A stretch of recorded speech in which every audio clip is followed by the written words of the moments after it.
Olá, meus queridos amigos do coração, que bom falar com vocês.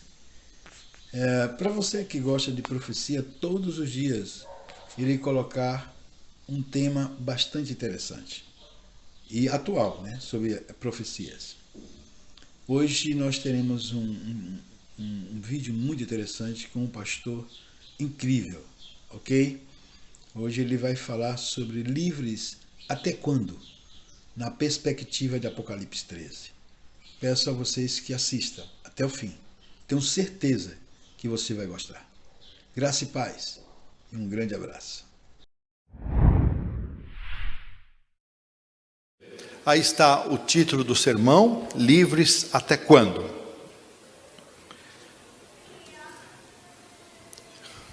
Nossa igreja tem um costume de pedir para o pregador escrever um resumo do sermão. E alguém fez contato comigo, eu escrevi, entreguei dentro do tempo estabelecido, e pensei que talvez poucas pessoas ou ninguém fosse ler. De repente, ontem à noite recebo uma mensagem de um membro da igreja: diz: pastor, gostaria tanto de estar aqui, mas não vou poder estar, Deus abençoe, me fez tão bem. O Isaac filho fez isso, então fez bem para o meu coração receber a mensagem do Isaac. E se o Isaac leu, certamente outros leram também. Eu disse: olha, então eu também preciso dar valor para essa mensagem. E nessa mensagem, nesse resumo, eu fiz em poucas linhas, uma reflexão como segue, como eu vou dizer agora. Não vou ler, mas vou colocar em minhas palavras. Irmãos, Deus nos criou livres, com liberdade. Estudiosos da expressão imagem e semelhança entendem que uma das semelhanças mais fortes e significativas da criatura com o Criador está no livre-arbítrio, na liberdade. A entrada do pecado escravizou os seres humanos. Escravizou os seres humanos. A obra redentora de Cristo na obra redentora de Cristo estava incluído não só salvação, mas primeiramente libertação. Esse é um tema que merece um aprofundamento, mas eu vou apenas citá-lo, porque sem a libertação que Cristo nos ofereceu, nós não poderíamos escolher ser salvos. Então, dentro do pacote da redenção, estava primeiramente tornar-nos livres, livres para escolher ser salvos por Cristo ou não. Satanás luta para prender as pessoas nas garras do mal. Jesus trabalha para que eles usem sua liberdade para a vida eterna. Deus nos tem dado neste país liberdade religiosa, liberdade de poder estar numa igreja como hoje estamos, livres de qualquer pressão, de qualquer perseguição. Mas, meus queridos irmãos, estima-se que haja mais de 200 milhões de cristãos que sofrem intolerância religiosa e perseguição, pelo simples fato de serem cristãos. Muitos desses milhões, não sabemos quantos, saem de casa num determinado dia, como nós saímos comumente para trabalhar, para fazer compras, para visitar alguém, e eles não sabem se voltarão com vida para suas casas, simplesmente por serem cristãos. Nós não sabemos o que é isso, nem conseguimos imaginar, mas essa é a realidade. Todavia nós somos livres. Mas será que esta condição de liberdade vai permanecer indefinidamente? Daí o título do sermão: livres até quando? Na caminhada da Igreja Adventista do Sétimo Dia, logo cedo, aproximadamente com 30 anos, pouco menos de 30 anos da organização da igreja, nós enfrentamos uma prova duríssima nos Estados Unidos, com uma tentativa de imposição de lei dominical. E a igreja saiu fortalecida. Esta lei dominical não foi aprovada no Congresso americano, e a igreja saiu fortalecida dessa experiência, e saiu dando valor a este ministério de liberdade religiosa.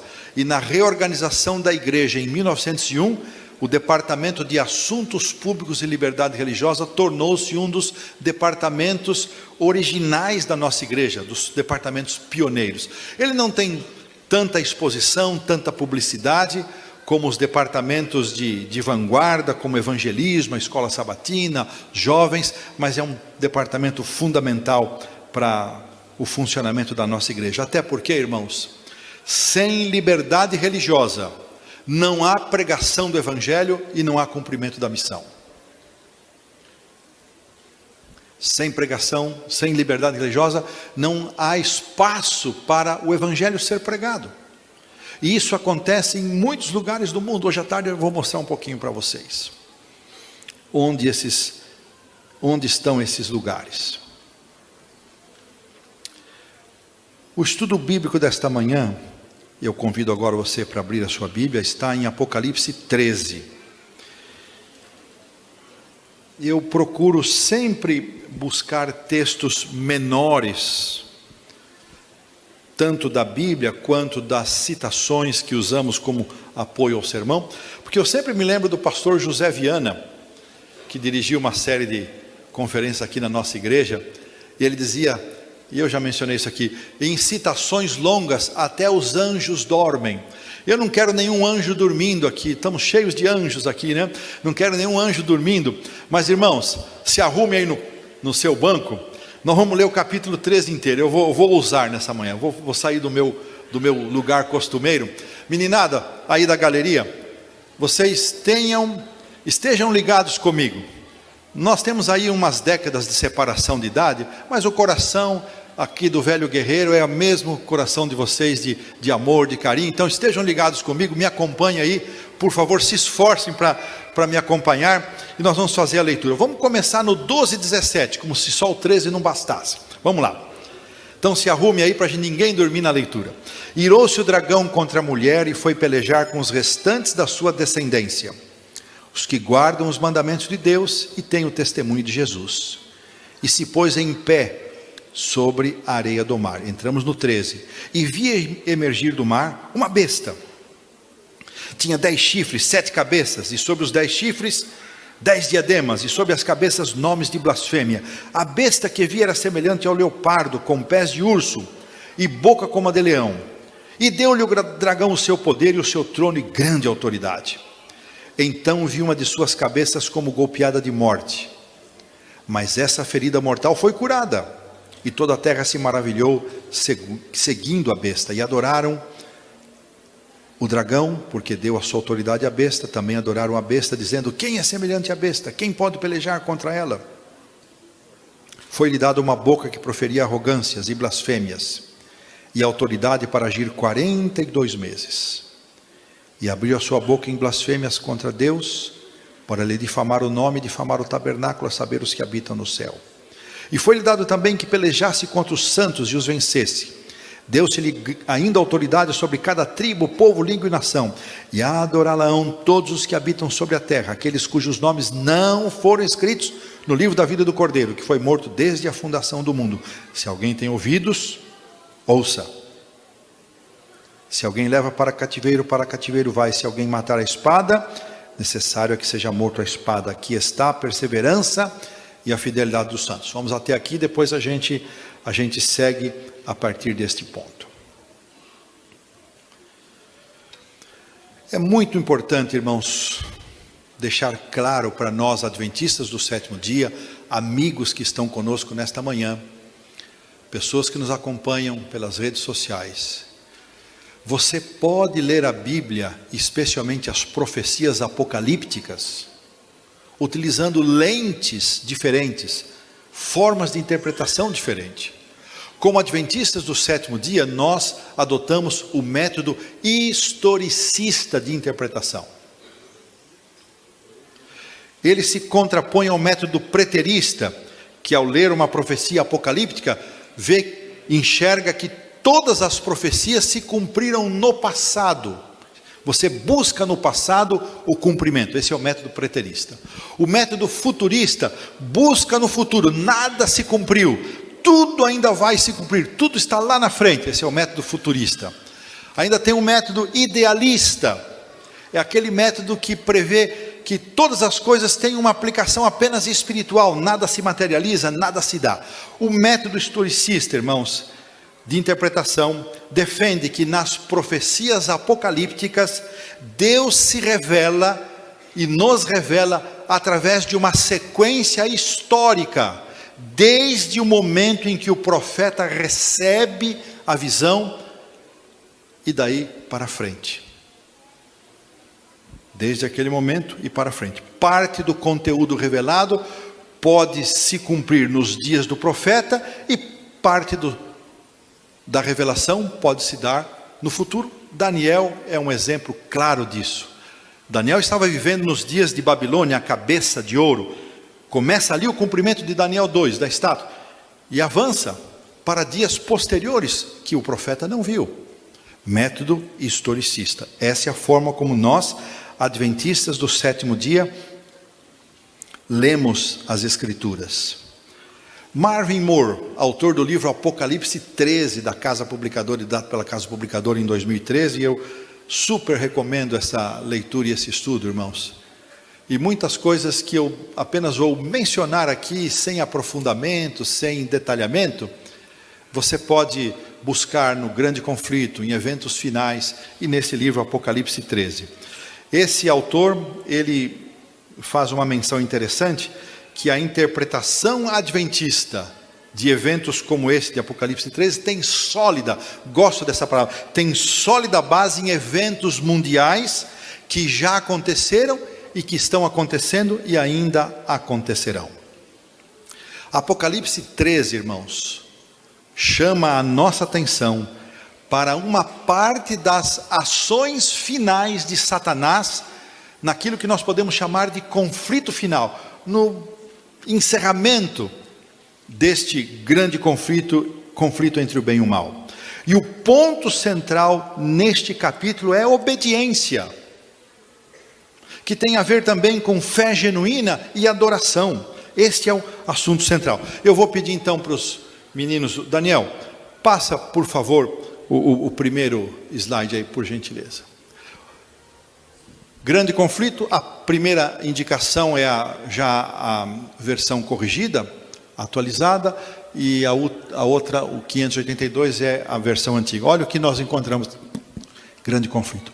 O último grande conflito entre a verdade e o erro será nada mais que a batalha final da prolongada controvérsia relativa à lei de Deus. Irmãos, isso me impressionou profundamente. Não terá outro tema, é a lei de Deus. O assunto aqui é obediência. Não obediência para ser salvo, não justificação por obras, mas o assunto aqui é lei de Deus. É obediência. Estamos agora entrando nessa batalha e Ellen continua aprofundando o seu raciocínio, mas fortalecendo esta ideia. Irmãos, esta será a grande batalha. É sobre a lei de Deus. De um lado o acusador dizendo que Deus é injusto, que não se pode obedecer, que Deus é um tirano, e Deus manifestando atos de amor e de bondade. Daniel, pode tirar o texto, por favor. Nós vemos aqui nesse texto que nós lemos, a besta que surge do mar. E depois eu vou ler a segunda parte, a besta que surge da terra. Este é um poder político-religioso, mas um poder político-religioso com influência global. Ele apresenta uma natureza e uma autoridade religiosa. Então, poder político, global, mas de natureza religiosa. Este poder promove uma falsa adoração. Persegue aqueles que se opõem ao seu programa político-religioso. E estará presente nos últimos dias. Volta aí, Daniel, por favor, e vamos avançar uma citação. Então, a voz profética nos diz o seguinte: no capítulo 13, Nos versos 1 a 10, descreve-se a besta semelhante ao leopardo, a qual o dragão deu o seu poder e o seu trono e grande autoridade. Verso 2, capítulo 13. Este símbolo, como a maioria dos protestantes tem defendido, representa o papado, irmãos, direto, sem rodeios, sem ofensas. Mas essa é a interpretação do método historicista, que herdou o poder, o trono e a autoridade do antigo Império Romano. Essa profecia, que é quase idêntica à descrição do chifre pequeno de Daniel 7, refere-se inquestionavelmente ao papado. Irmãos, dentro do contexto da liberdade religiosa, é direito de quem quer que seja expressar suas opiniões e convicções. O que não é justo é ofender, intimidar, menosprezar, diminuir, porque se não fosse assim, nós como igreja não teríamos possibilidade de pregar essa mensagem. A liberdade religiosa não nos isenta de pregar as nossas convicções, mas não devemos fazê-lo de forma ofensiva. No passado nós cometemos exageros, e muitas vezes, não foram poucas vezes, pregadores adventistas se referiam a este símbolo a uma pessoa, a pessoa do líder desta denominação religiosa, mas não é isso. Isso é a representação de um poder, não de uma pessoa. E se essa pessoa é ou não alguma coisa, isso não nos diz respeito. Agora, esse sistema religioso está identificado aqui, e ele vai cumprir um papel importantíssimo no final dos tempos. Interessante que o verso 3, pode retirar, Daniel, a citação. O verso 3 nos dá conta de que uma de suas cabeças foi golpeada de morte, mas a ferida mortal foi curada. Interessante, irmãos, nenhum cumprimento profético é abrupto. Ele se passa ao longo de um determinado período. Muitas vezes nós imaginamos que apenas 1798, porque aqui aparece no verso 5 o período de 42 meses, que também é o mesmo tempo de 1260 dias, de um tempo, 2 tempos, metade de um tempo, são o mesmo período profético, mencionado 2 vezes em Daniel e 5 vezes no Apocalipse. Que esta ferida aconteceu apenas em 1798, quando o Papa Pio VI foi aprisionado por Berthier, general a mando de Napoleão Bonaparte. Não. Esse processo de ferir mortalmente, ele começa desde o século 14 a 16, com um movimento conhecido como renascentismo, onde a filosofia grega estava sendo recuperada, surge a imprensa, e também o surgimento da ciência moderna, surge a reforma. Todos esses foram golpes neste símbolo profético. Depois sucede o iluminismo, ou também a chamada Era da Razão, no século XVIII, com uma proposta racionalista dos pensamentos filosófico, político, religioso. Deus não tem mais espaço. A secularização, não há espaço para Deus na vida da sociedade. Golpes neste poder religioso. Começa a Revolução Norte-Americana no século XVIII, e o Estado americano, ele rejeita a autoridade papal como tendo autoridade sobre a sua nação, e ele entende que quem tem a palavra final não é mais o rei, orientado por um bispo, mas é a Constituição. E essa Constituição é a vontade do povo, é para a proteção do povo, não é mais a vontade de um soberano. Todos estes passos foram golpes neste poder. Assim que o republicanismo com uma Constituição, a separação de igreja e Estado. Outro golpe. A igreja não tem que se meter nos assuntos do Estado, o Estado não tem que se meter nos assuntos da igreja. Mas quando que se podia imaginar isso nos tempos medievais? Impossível. A Revolução Francesa talvez tenha sido aquela que pronunciou o golpe mais forte, a reação mais violenta contra o domínio católico apostólico romano. E finalmente a separação de ciência e religião. E o último golpe, já depois de 1798, quando os 1260 anos tinham terminado, a perda dos estados papais em 1870. Ferida de morte. Mas não parou aí a profecia, não parou aí a profecia. Nesse livro que eu mencionei, Apocalipse 13, na página 50, Marvin Moore afirma que o aniquilamento da autoridade política do papado e sua transferência para um estado laico, um estado sem características de religião oficial, é aquilo que os adventistas entendem como sendo a ferida mortal sobre a besta que surge do mar. A separação de igreja e Estado. Olha, irmãos, nós estamos aqui construindo alguma coisa, estamos pondo tijolos para a gente depois, ao final desta mensagem, termos a compreensão clara ou mais clara deste edifício. Vamos avançar um pouquinho e vamos para a segunda besta, a besta da terra. Vamos fazer a leitura agora dos versos 11 a 18. Então, retome aí sua Bíblia e vamos completar a leitura. E vi ainda outra besta emergir da terra, possuía 2 chifres, parecendo cordeiro, mas falava como dragão. Exerce toda a autoridade da primeira besta na sua presença. Faz com que a terra e os seus habitantes adorem a primeira besta, cuja ferida mortal fora curada. Também opera grandes sinais, de maneira que até fogo do céu faz descer a terra diante dos homens. Seduz os que habitam sobre a terra, por causa dos sinais que lhe foi dado executar diante da besta, dizendo aos que habitam sobre a terra que faça uma imagem à besta, aquela que, ferida a espada, sobreviveu. Ele foi dado comunicar fôlego à imagem da besta, para que não só a imagem falasse, como ainda fizesse morrer quantos não adorassem a imagem da besta. A todos, pequenos e grandes, ricos e pobres, livres e escravos, faz que lhes seja dada certa marca sobre a mão direita e sobre a fronte, para que ninguém possa comprar ou vender, senão aquele que tem a marca, o nome da besta ou o número do seu nome. Aqui está a sabedoria. Aquele que tem entendimento, calcule o número da besta, pois é número de homem. Ora, esse número é 666.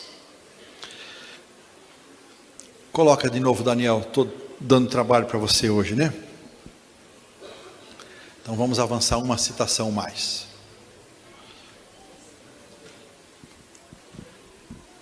Grande conflito, página 370, na 9ª edição, 440 na anterior. Uma nação, e apenas uma, corresponde às especificações dessa profecia. Não há dúvida que se trata dos Estados Unidos da América. Veja, irmãos, a voz profética é clara, direta. E isto, sem dúvida alguma, por inspiração divina, mas também reflete o pensamento teológico adventista. Se a besta que surge do mar representa um poder político, religioso, o papado, a besta que surge da terra representa uma nação, os Estados Unidos. 2 vezes nesse trecho que eu li e uma vez no trecho anterior, é falado da cura desta ferida mortal. Pode retirar, Daniel. Depois a próxima vez que voltarmos, a gente volta para não sair mais. Como foi curada esta ferida? Interessante que esse autor, o pastor Marvin Moore, ele faz menção de que não foi a primeira vez que um papa enfrentou oposição, como Pio VI, que foi aprisionado. Outras vezes aconteceram, mas isso acontecia e esse pontífice voltava imediatamente. Mas não foi assim, nesta ocasião. Essa ferida imposta em 1798, cumprindo os 1260 anos desde 1538, teve um efeito mais duradouro, e a Igreja Católica Apostólica Romana perdeu a sua influência sobre as nações, sobre os estados por um bom tempo. Mas a ferida foi curada. O que curou a ferida? Então, pelo menos 3 elementos. Primeiro, um tratado chamado Tratado de Latrão, em 1929. A Itália, com Benito Mussolini, devolve para a Igreja Católica o Vaticano. Estabelece ali os limites do Vaticano. Indeniza a Igreja Católica com 7,5 milhões de liras italianas pela perda dos estados papais. E entrega para a Igreja Católica na Itália a palavra final sobre dias de festas, todos os domingos, casamento e divórcio e ensino religioso nas escolas públicas. Interessante, irmãos, que essas ações que se infiltram. Chegou aqui no Brasil também em 2010, no governo do presidente Lula. O Brasil fez uma concordata Brasil-Vaticano. E nesta concordata estava pressuposto, estava previsto que as escolas públicas brasileiras poderiam ter ensino religioso nas escolas públicas confessional, quando a Constituição brasileira diz que não pode. E o Supremo Tribunal Federal, reunido em 2017, deu ganho de causa a essa concordata, dizendo que pode. Agora, um país com 70% de pessoas que professam o catolicismo, 70% no mínimo dos professores de ensino religioso nas escolas públicas serão católicos. Então, se o seu filho estuda numa escola católica, isso é para o fundamental, é a única disciplina, irmãos, prevista na Constituição Federal. Ele está recebendo o ensino católico, você nem se dá conta disso, mas você tem o direito de não permitir que o seu filho assista essa aula, assim como o pentecostal teria direito se fosse um professor adventista ou de qualquer outra confissão religiosa. Por isso temos nossas escolas, para proteger nossos filhos. Nenhum menino, nenhuma menina adventista desta igreja deveria estudar fora da escola adventista. A igreja tem que fazer planos para proteger os nossos filhos, nossas crianças. E que dinheiro nunca seja a desculpa, nem para a escola e nem para os pais.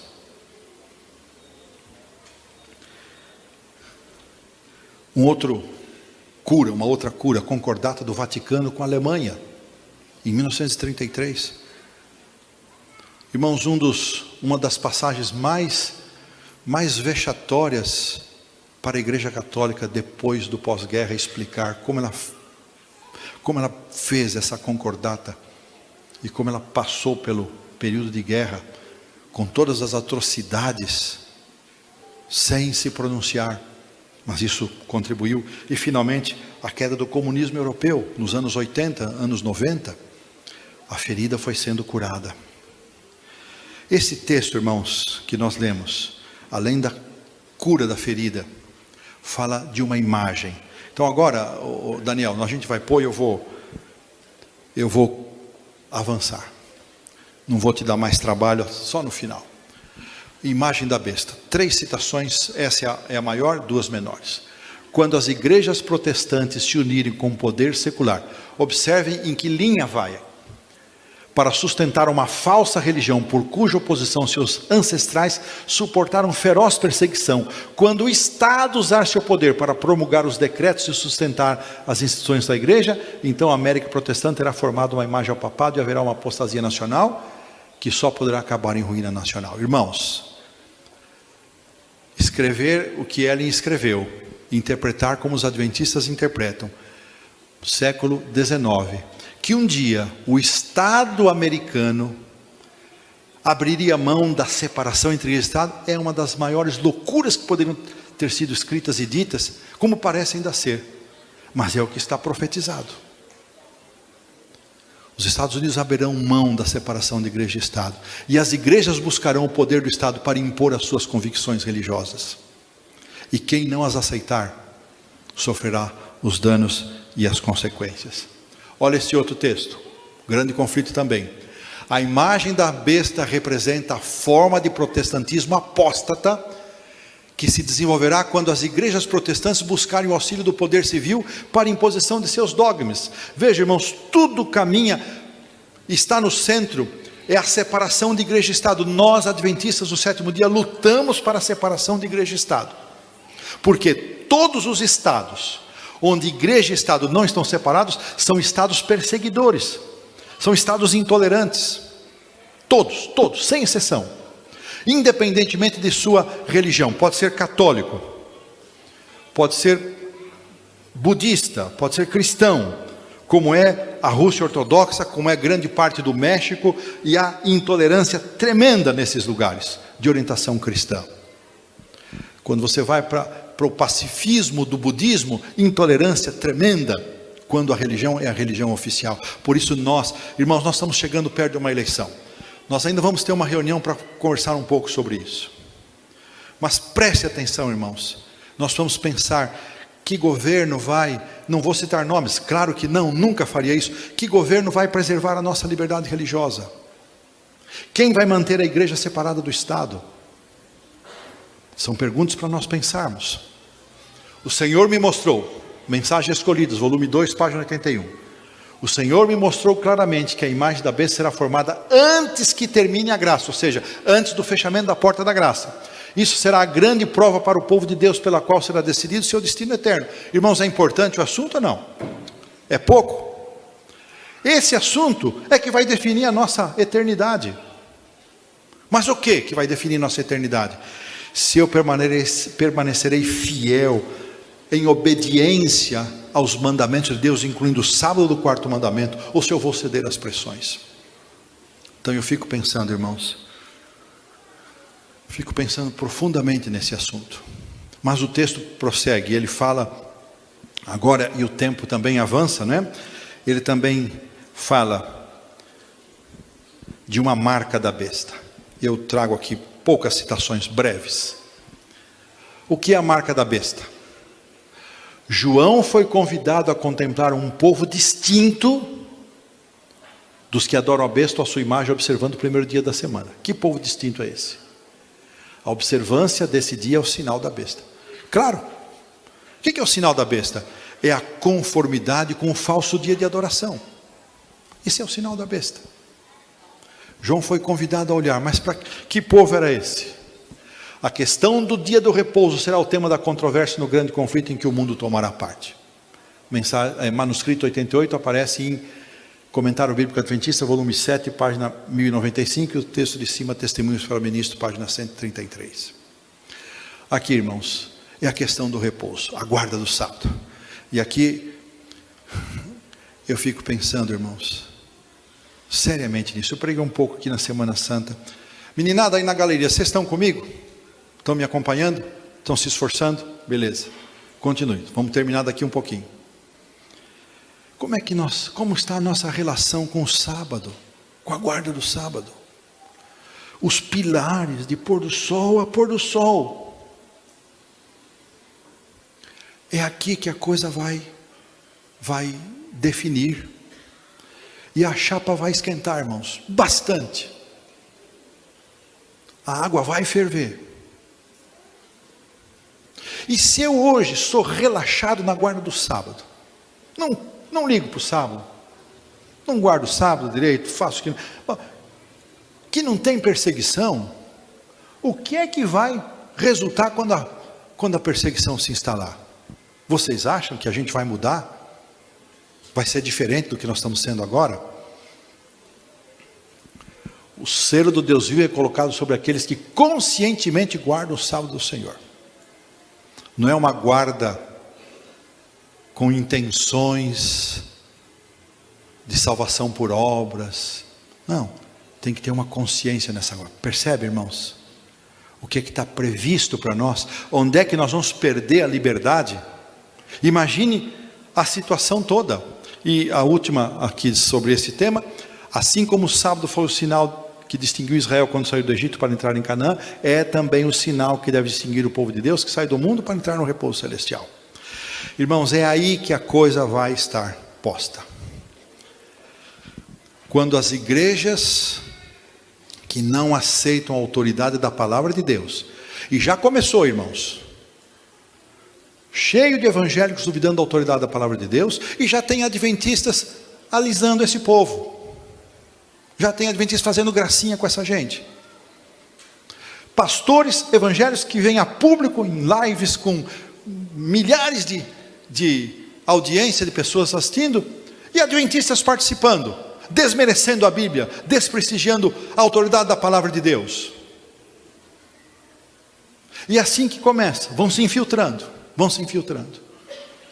Então, irmãos, a nossa única regra de fé e prática é a palavra de Deus, é a nossa tábua de salvação, nossa segurança, Cristo Jesus e a sua palavra. É aí que nós precisamos nos sustentar, nos agarrar. Então eu pergunto, irmãos, quanto tempo nós estamos passando com a palavra de Deus? Quanto tempo nós estamos dedicando para estudar, entender aquilo que Deus deseja para nós? Olha que desafio para a nossa vida. Irmãos, eu preciso terminar. O tempo foi e devo ser respeitoso. Vamos para as conclusões. A liberdade religiosa é um dom de Deus, que deve ser usufruído, desfrutado por todos os seres humanos, porque isso é um direito inalienável das pessoas. Enquanto temos liberdade, além de desfrutar dessa bênção, Deus nos garante essa liberdade com um propósito. E esse propósito, sabe o que é, irmãos? Não é para o nosso deleite e gozo, como a gente costumava dizer ao anunciar os hinos dos tempos antigos, para o nosso deleite e gozo. Isso também, para a nossa alegria, nosso contentamento. Mas é para pregar o Evangelho. Por isso temos liberdade. É para testemunhar. Por isso Deus nos dá liberdade, porque sem liberdade não se pode pregar o Evangelho. A última grande provação dos filhos de Deus vai testar a nossa obediência. Vai testar a nossa obediência. Quando uma força global imporá um falso dia de adoração. Então, que decisão tomaremos? Veja, irmãos, que Deus tem um grupo, por isso eu li o 12:17. Deus tem um grupo fiel.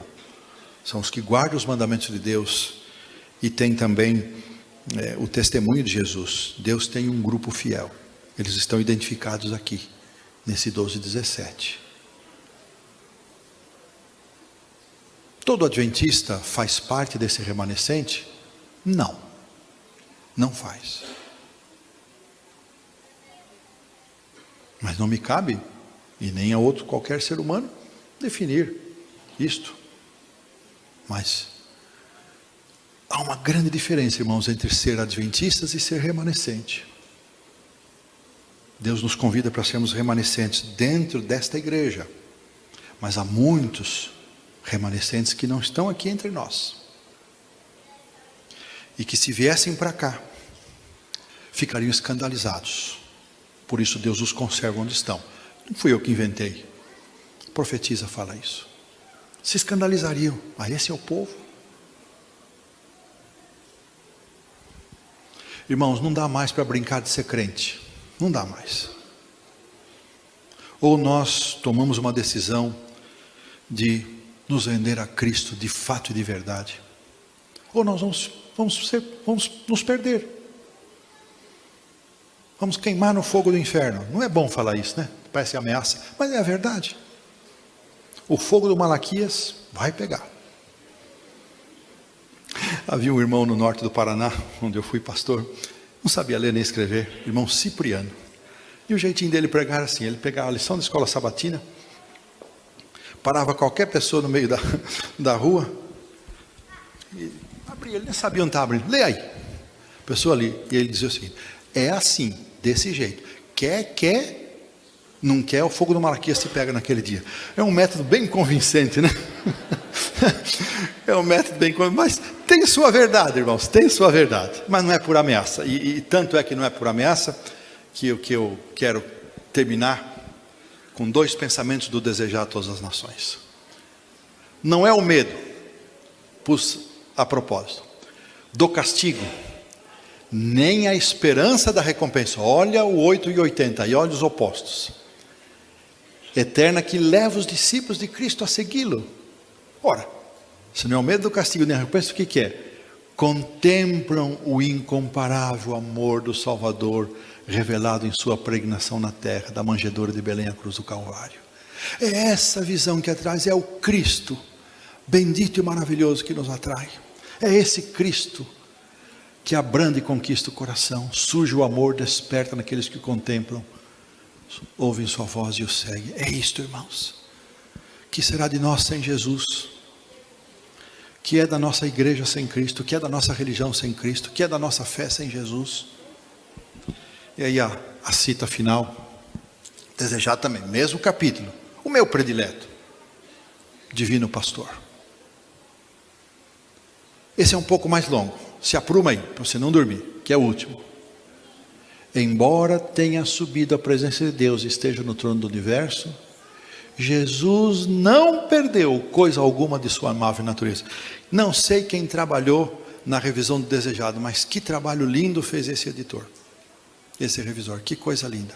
Transformou o texto de forma maravilhosa, sem perder o seu senso original. O mesmo coração carinhoso, cheio de compaixão, está hoje aberto a todas as aflições da humanidade. É esse Cristo, irmãos, é para Ele que nós temos que olhar. A mão ferida se estende agora para abençoar ainda mais seu povo que está no mundo. A mão ferida está posta para abençoar. Jamais perecerão e ninguém as arrebatará da minha mão. O coração que se entregou a Cristo é mais precioso aos seus olhos do que o mundo inteiro.